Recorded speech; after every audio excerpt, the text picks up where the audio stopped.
Imagine landing your dream job, not just any job, the job. You beat the odds. You spend months training. You leave home. You cross an ocean.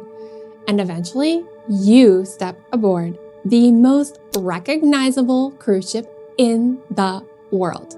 A ship with thousands of passengers, nearly 8,000 crew members, security cameras watching hallways, elevators, stairwells, and public spaces around the clock.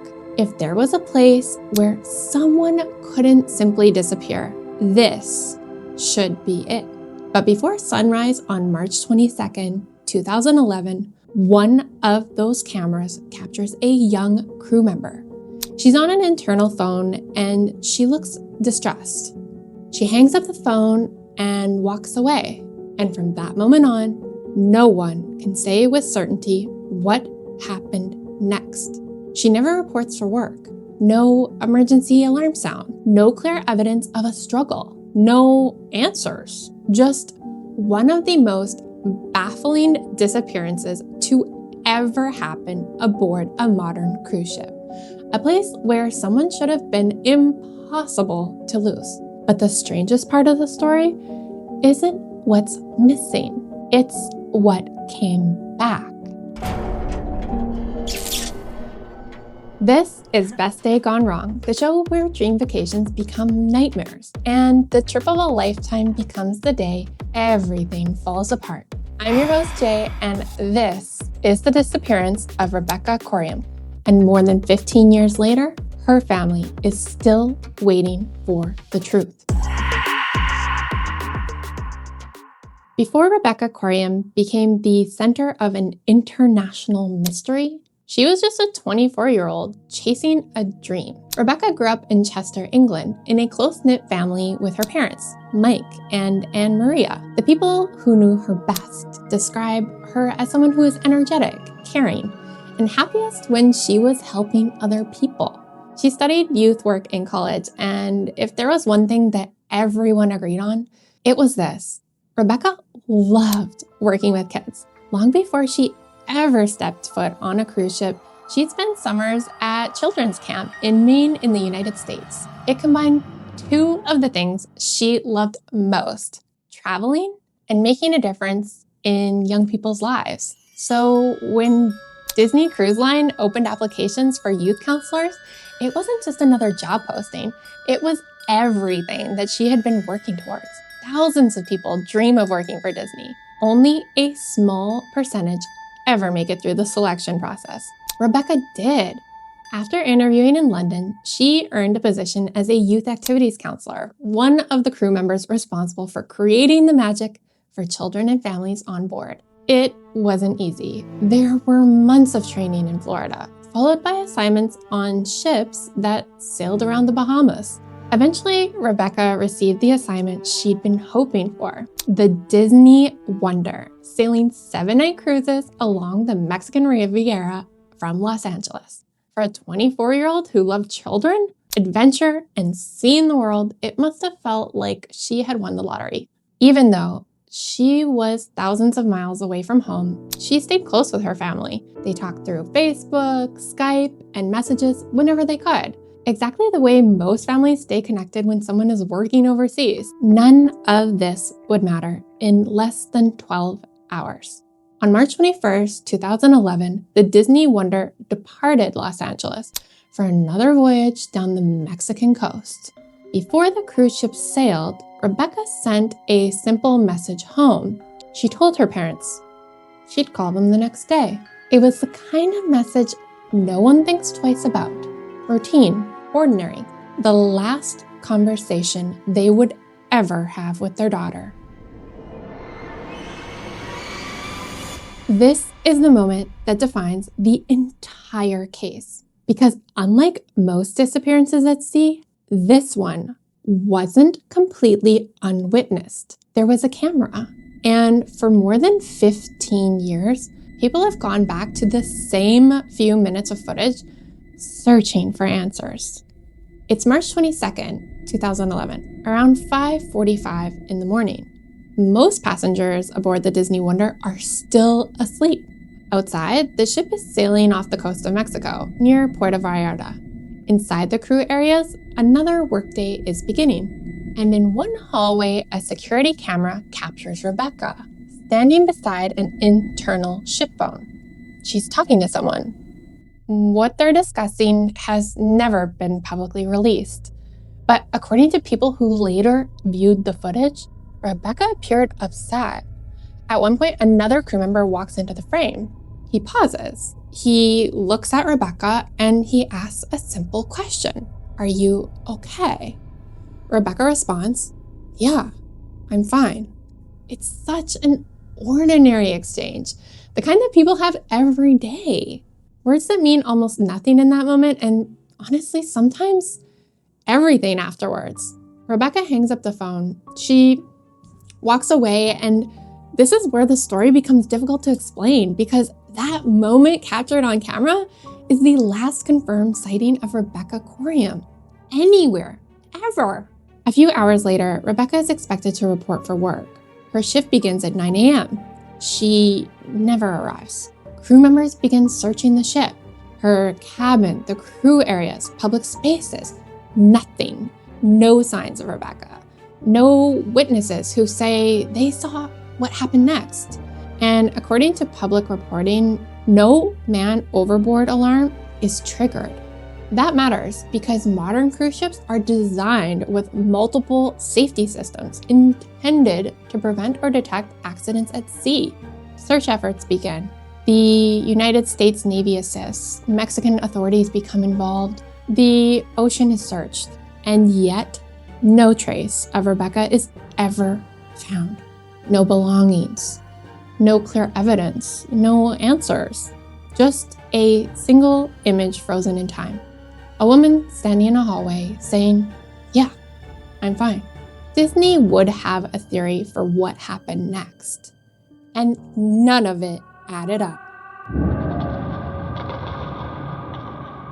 In the days that followed, Rebecca's family wanted the same thing any family would want, answers.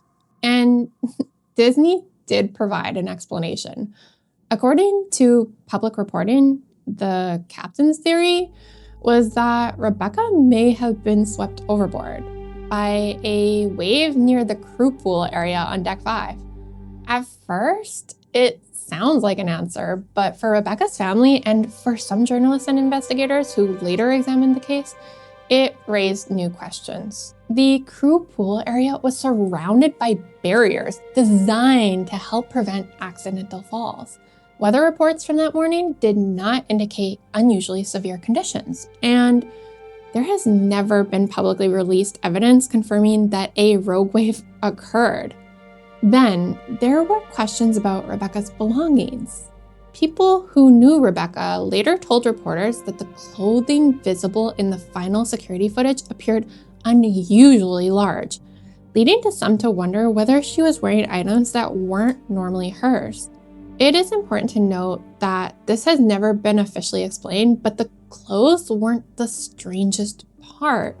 Weeks later, some personal belongings were returned to Rebecca's family, including slippers reportedly found near the crew pool area. Friends and family questioned whether the slippers matched Rebecca's style or size. And according to public reporting, it's unclear whether forensic testing was ever conducted on any of those items. Individually, none of these details prove what happened, but taken together, they become part of a larger question that has never gone away. Did investigators uncover the full story? Or were there pieces of the puzzle that were missing, misunderstood, or never publicly revealed? More than 15 years later, that question still remains unanswered. Okay, this part is for our viewers and listeners. Before I tell you what happened next, I want to hear from you. Based on everything we've talked about so far, what do you think happened to Rebecca Coriam? Do you think this was simply a tragic accident? A wave, a fall near the pool deck, a moment that no one could have prevented? Or do you think that the evidence points to something far more sinister? The oversized clothing, the slippers that may not have matched her size, the missing forensic testing. The barriers that were supposed to prevent exactly this. Remember, no one has ever been charged and no court has determined that a crime even occurred, so this isn't about accusing anyone. It's about looking at the evidence that's publicly available. So let me know in the comments, because what happens when investigators finally step on board makes this case stranger, not simpler. When someone disappears under mysterious circumstances, you expect an investigation worthy of the mystery. Rebecca's family certainly did. Instead, they found themselves caught in one of the strangest realities of modern cruising. Even though the Disney Wonder was sailing off the coast of Mexico, carrying mostly American passengers, and Rebecca herself was British, the ship was registered in the Bahamas. That means that the official investigation fell to the Royal Bahamas Police Force. One detective, one missing person, and one ship carrying nearly 3,000 passengers and crew. 3 days after Rebecca disappeared, the detective traveled to the ship to begin investigation. Exactly what happened during that visit has become one of the most disputed parts of this case. Disney has said the detective spent several days investigating on board. Rebecca's parents have publicly said that they were told something different. And the detective spent only a single day on the ship, interviewed a relatively small number of crew members, and spoke to no passengers. If that's true, imagine the challenge: thousands of potential witnesses, hundreds of crew, dozens of security camera, and an investigation that, according to the family, lasted little more than a day. Ultimately, the official conclusion that Rebecca had most likely fallen overboard accidentally, and investigators said that there's no evidence of foul play. But for her family, that conclusion raised more questions than it answered. When the Disney Wonder returned to Los Angeles, Mike and Anne Maria Coriam traveled there, hoping to understand what happened to their daughter. According to the family, they weren't brought aboard immediately. They said they were asked to wait until every passenger had disembarked before entering the ship through a side entrance. Once on board, they met one of the crew members connected to Rebecca's final phone call. And according to the family, the crew member told them Rebecca had seemed upset during the conversation, but before it ended, she appeared calmer and said that she was simply heading back to her cabin, not the crew pool, back to her cabin. For the Coriam family, that detail mattered because it didn't seem to fit the theory that Rebecca accidentally went overboard from the pool deck shortly afterwards. And from that point on, they began asking a question that they've never stopped asking. Was the full story ever uncovered?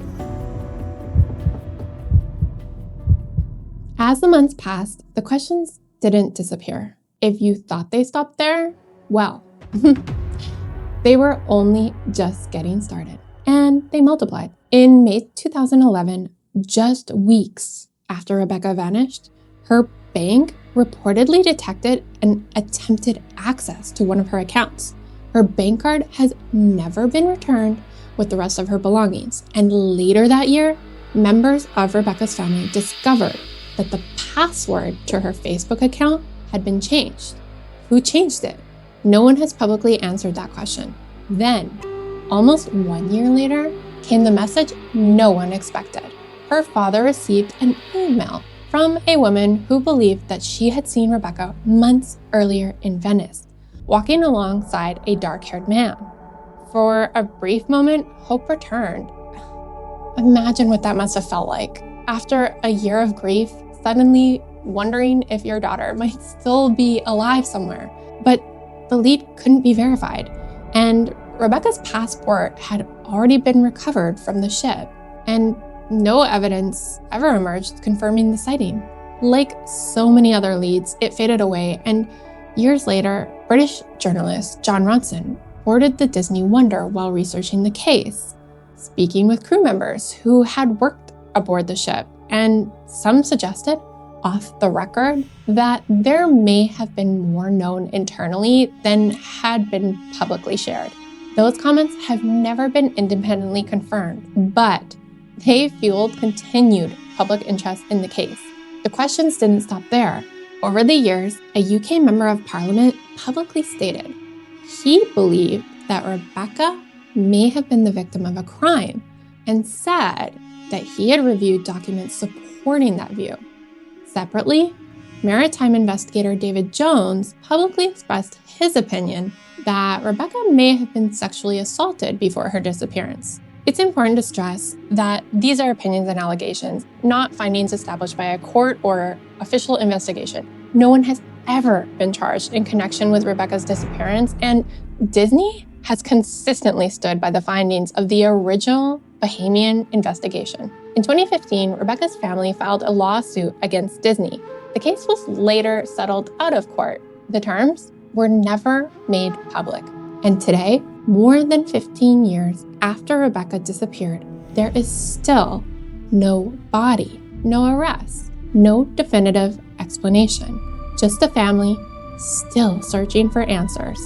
And in one of the most enduring mysteries ever to unfold aboard a modern cruise ship. Millions of people take cruises every year and have incredible vacations. Millions of crew members build rewarding careers at sea. Rebecca's story shouldn't stop anyone from traveling, but it is a reminder that understanding how cruise ships operate is just as important as choosing which one to sail on. Before you travel, take a few minutes to learn where your ship is registered and which country's laws apply on board. If you're accepting a job at sea, make sure your family knows exactly how emergency notifications work, who they'll be contacted by, and who should they contact if something goes wrong. Ask whether the ship is equipped with modern man-overboard detection technology. Many newer vessels are adding advanced motion, infrared, or even thermal systems designed to improve detection, although not every ship uses the same technology. And if someone you love ever goes missing while traveling, document everything.